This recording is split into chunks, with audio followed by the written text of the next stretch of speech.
Welcome to educational life YouTube channel থেকে আমি Ajay sir. আজকে তোমাদের দেখতে পাচ্ছ বোর্ডে মিশন ডব্লিউবিপি 2020 অর্থাৎ 2020-তে বা 2021-এ ডব্লিউবিপির যে নিউ ভ্যাকান্সি বেরোবে সেই সংক্রান্ত কিভাবে পরীক্ষায় সফল হওয়া যায় এবং কি কি বই পড়তে হবে সেই সম্বন্ধে কিন্তু এখানে দেখতে পাচ্ছ বোর্ডে প্রিলিমিনারি এখানে মার্কস ডিস্ট্রিবিউশন দেওয়া আছে, সিলেবাসটা দেওয়া আছে। আমরা সিলেবাস অনুযায়ী কি কি বই পড়বো অবশ্যই ভিডিওটি শেষ পর্যন্ত দেখতে হবে। প্রথমে বলি যে মিশন ডব্লিউবিপি 2020, তো এই বছরের শেষের দিকে অথবা জানুয়ারি মানে নেক্সট ইয়ারের প্রথম দিকে কিন্তু নতুন ভ্যাকান্সি বেরোনোর কিন্তু প্রবল সম্ভাবনা আছে। অবশ্যই সেটা প্রবাবিলিটি অর্থাৎ সম্ভাবনাময়। এবার আমাদের লক্ষ্য রাখতে হবে, আমরা দেখেছি যে এই যে 2019-এর যে পরীক্ষাটায় আনরিজার্ভ অর্থাৎ জেনারেল কাস্টে 56 কাট অফ উঠেছে, এটা কিন্তু অনেকটা হাই।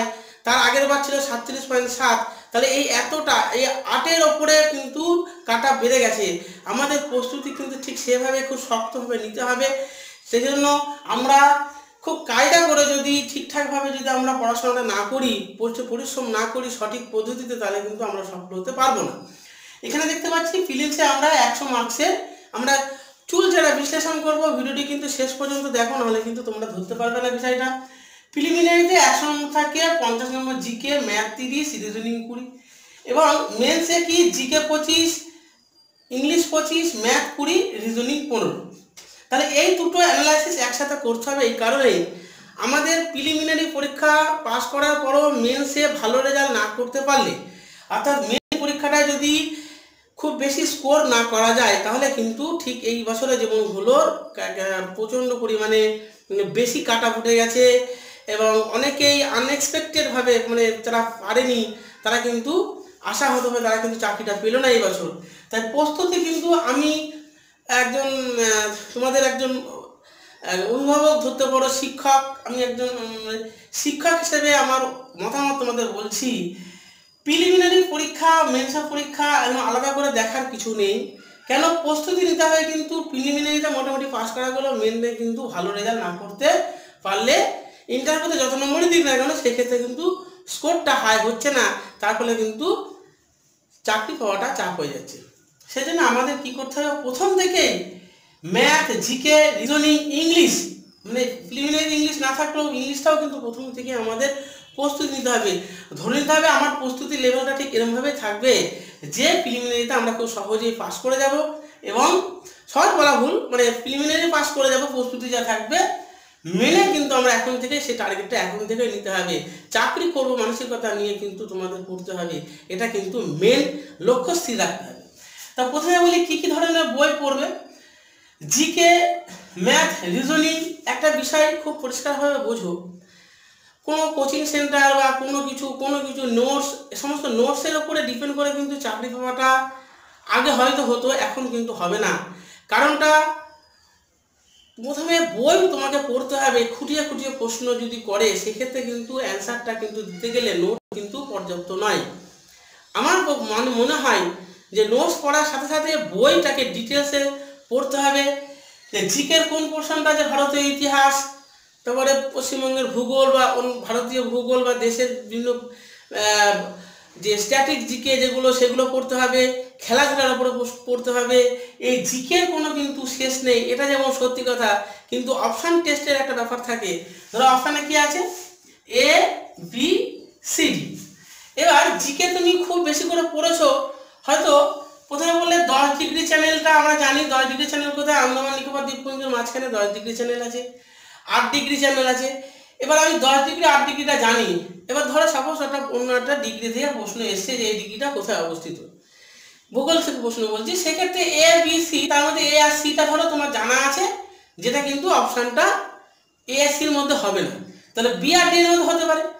তখন দেখা যাবে যে মোটামুটি যে মনে হবে যে ডি এর অপশনটা একেবারে মিসম্যাচ, মানে ম্যাচ করছে না, মানে আননেসেসারি কোনো অপশন আপনি থাকে, তাহলে কিন্তু বিটা মেবি হতে পারে গেস।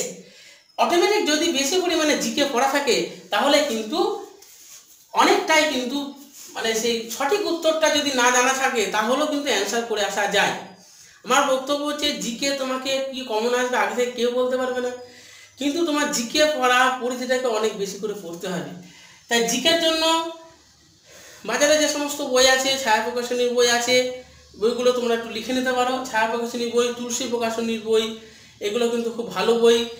আবার তারপরে জিকের জন্য দেবদত্ত মনোরমা ইয়ার বুক, এই 4টে বই কিন্তু যথেষ্ট পরিমাণে তোমাদের হেল্প করবে।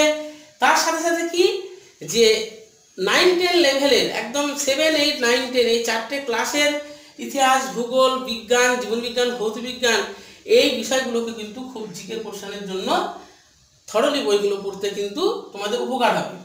ম্যাথের ক্ষেত্রে ম্যাথ বই পড়ে হয় না, এটা বাস্তব। আবার বইয়ের উদাহরণ দেখে নিজে যদি বোঝা যায় এটা খুবই ভালো। কোনো টিচারের গাইড নিতে পারো অবশ্যই। আমার চ্যানেলে বহু অঙ্কের ভিডিও আছে, আমার সাথে যোগাযোগ করতে পারো। আমার ইউটিউব চ্যানেলে প্রচুর অঙ্ক আছে, তোমরা দেখে নিতে পারো। ম্যাথের সুবীর দাসের বাংলা ভার্সনের বই, ইংলিশ ভার্সনের আর এস আগরওয়াল, তোমরা কিন্তু ম্যাথের এই বই দুটো কিন্তু ফলো করতে পারো। আরিহান্তের বই আছে।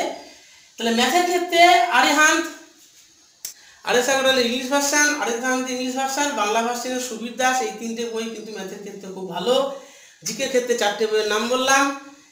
রিজনিংয়ের ক্ষেত্রে একটা কথা বলি, রিজনিংয়ের ক্ষেত্রে বাংলা ভার্সনের কোনো বই ঠিকঠাক বেরোয়নি। আর যেগুলো বেরিয়েছে তার মধ্যে অনেক কিন্তু ভুল থাকে। দেখো, কিছু না শেখার থেকে ভুল শেখা কিন্তু অনেক ক্ষতি।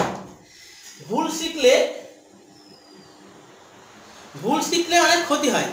সেক্ষেত্রে রিজনিংয়ের ক্ষেত্রে আমরা কি বলবো, রিজনিংয়ের ক্ষেত্রে আর এস আগরওয়াল, আমাদের বইগুলোর নামগুলো একটু লিখে দিয়েছি, তোমরা ভিডিওটি শেষ করে দেখে থাকো। জিকের ক্ষেত্রে বললাম দেব অ্যান্ড দত্ত ছায়া প্রকাশনী, অর্থাৎ ছায়া প্রকাশনী, দেবদত্ত ছায়া প্রকাশনী, তুলসী প্রকাশনী, আর এবং হচ্ছে তুলসী প্রকাশনী, দেবদত্ত ছায়া প্রকাশনী, মনোরমা ইয়ার বুক, এই মনোরমা।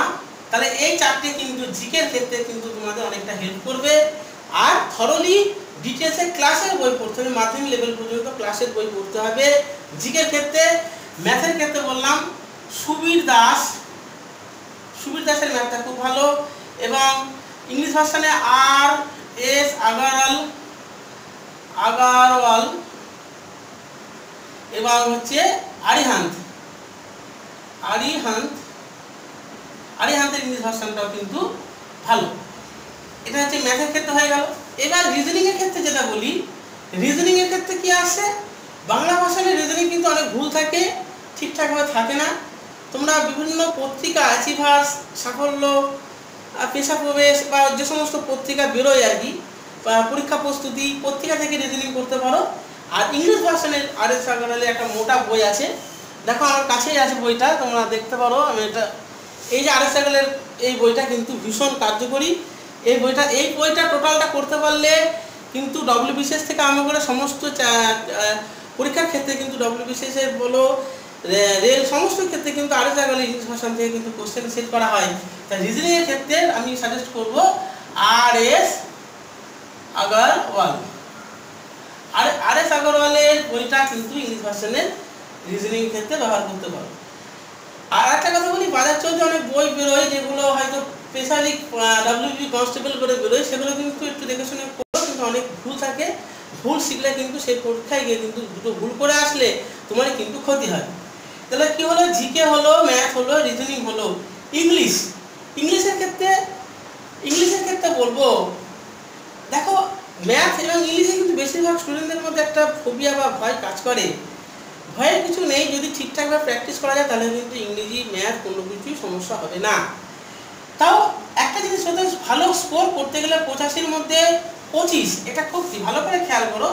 85-এর মধ্যে 85-এর মধ্যে 25 ইংলিশ আছে। তাহলে ইংলিশটাকে আমি কতটা গুরুত্ব দিতে হবে, না দিলে কিন্তু স্কোরটা করা যাবে না। তাহলে ইংলিশে কিন্তু আমাকে কিছু অন্তত পেতেই হবে, অন্তত 10-12 যদি পেতে হয়, তাহলে কিন্তু রীতিমতো ইংলিশটা প্রথম থেকেই পড়তে হবে। যারা ডব্লিউবিপি প্রথম পরীক্ষা দেবে, যারা পরীক্ষা দিয়েছে তারা নিশ্চয়ই জানো, এই ভিডিওটি সবার জন্যই আমি তৈরি করেছি। ফিলিংসের ক্ষেত্রে, প্রিপারেশনের ক্ষেত্রেও কিন্তু ইংলিশ পড়াটা উচিত, কেন ইংলিশটা তোমার কিন্তু ফাইনালি কাজে লাগবে। তাহলে ইংলিশের ক্ষেত্রে কী কী বই আছে, পিকে, আমি এটা লিখে দিচ্ছি ইংলিশের ক্ষেত্রে বইয়ের নামগুলো, ধরো এখানে লিখে দিচ্ছি। পিকে দাস, পিকে মুখার্জি,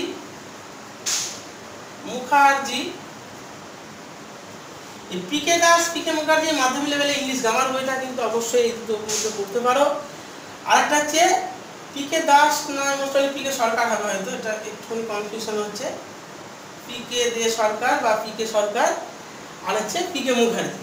আর ইংলিশের ক্ষেত্রে আরেকটা খুব ভালো বই আছে, যেটা আর.এস. অগ্রওয়ালের কিন্তু এই না আরিহান্তের একটা ইংলিশ বই আছে। আরিহান্তে ইংলিশ বইটা কিন্তু তোমরা পড়তে পারো।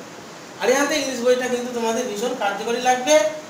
আর বিশেষ করে ইংরেজির জন্য গ্রামার বইটাই কিন্তু সবথেকে ভালো। পিকে দে সরকার বা পিকে মুখার্জি, এই যে ধরনের বা মাধ্যমিক লেভেলের কোনো ইংরেজি গ্রামার বই খুব সহজভাবে নিজে কিন্তু বাংলা ইংলিশ মিশানো যেটা আছে সেখান থেকে গ্রামারটাকে তুলে নিতে হবে। কেন গ্রামারটা না তুললে কিন্তু তোমাদের হবে না। খুব সহজ সহজ প্রশ্নই কিন্তু ইংলিশে আসে, সেটাকে কিন্তু তোমাদের পড়ে আসতে হবে। প্রিপোজিশন ইংরেজিতে কী কী দেখতে হবে, প্রিপোজিশন, আর্টিকেল, প্রিপোজিশন, যেগুলো এখান থেকে কিন্তু প্রশ্ন আসে, ভয়েস চেঞ্জ, ন্যারেশন, এ সমস্ত এরর কারেকশান এবং সিনোনিম সিনক্রোনিমস, এগুলো কিন্তু পড়তে হবে।